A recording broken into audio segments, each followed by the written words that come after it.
Absolutely brilliant, the talent we have here in South Africa. Right now, though, returning to your breakfast show right here in the kitchen.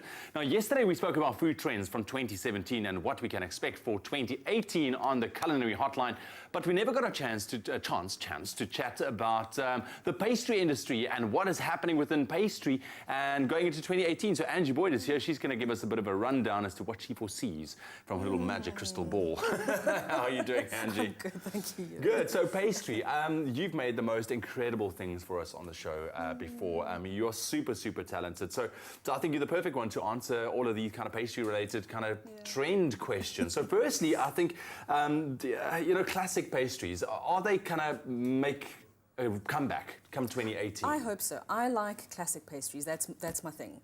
But what I have noticed is donuts are a massive thing at the moment, but really sort of interesting donuts. You've got your hybrids, donut croissant thing, you know, the cronut. The cronuts, That is a bit old school, but old school now. But it feels so new to me if I walk into a place and they've got cronuts. And but they're calling them different things now. So everyone's got their own version of how they say it. But it's just it's a hybrid donut. Yeah. And that you can use different doughs as well. But what they're doing is they're filling them now, but with interesting dessert concoctions. So think Black Forest donut. Oh, wow. So you'll have your cream and your chocolate and your cherries, or sort of like a peppermint crisp donut, where you've got your peppermint crisp and your caramel and your salted caramels and your ganache and whatever.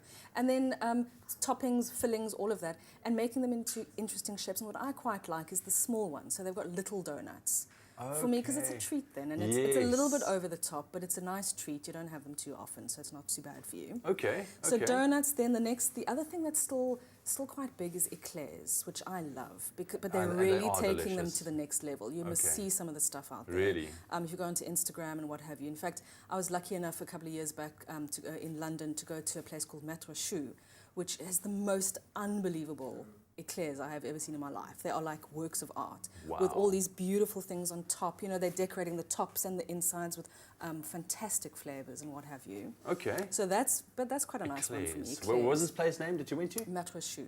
Pastry. Does it have to do with choux pastry? It's only choux you pastry. See now. That's all they do. They only make. That's the only link I could make. Yeah, well, eclairs are made with choux pastry. That's it. So the only thing they do is eclairs. It's unbelievable. Wow. Okay, so the classics are coming back, but they're being kind of refitted. Exactly, and really jazzed up, made to look fantastic, special, like little works of art. Yeah. Now I need to ask you this, because everything that you've described, and I do hope that you're going to be making some of those creations and those interesting classic trends on the show for us.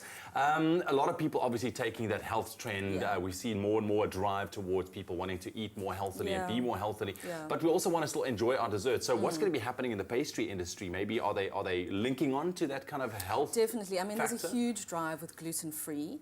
And using alternative flour. So not just your wheat flour, but using tapioca, rice, all sorts of other things.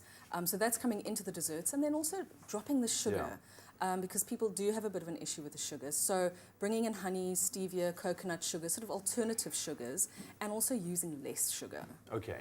So gluten-free sugar, well, lower sugar, because you can't leave the sugar out, otherwise it's not a dessert, right? Exactly. And I think also what's quite nice is making them smaller. So there's a lot of small dessert plates, which is quite nice. Okay, so really just focusing on... So instead of having the whole enormous thing, you just have... But it is going to be interesting. Just veering off a little bit from pastry, of course, also where pastry is included, ice creams are also very big. The freak shakes that we've made, the kind of ice cream sandwiches, is that going to be continuing into 2018? I kind of hope not the freak shakes. I find that a little bit revolting. I must say, I went through this trend and I never even had a freak shake. Yeah, me either. It's just too much, I think. Look, artisanal ice cream is fantastic. And in Cape Town, we've got lots of beautiful ice cream shops that are making homemade artisanal ice cream from scratch, but using interesting flavors. So your gourmet flavors, using caramelized white chocolate, and you're even going with the savory flavors, things like beetroot and ginger, or rosemary and basil.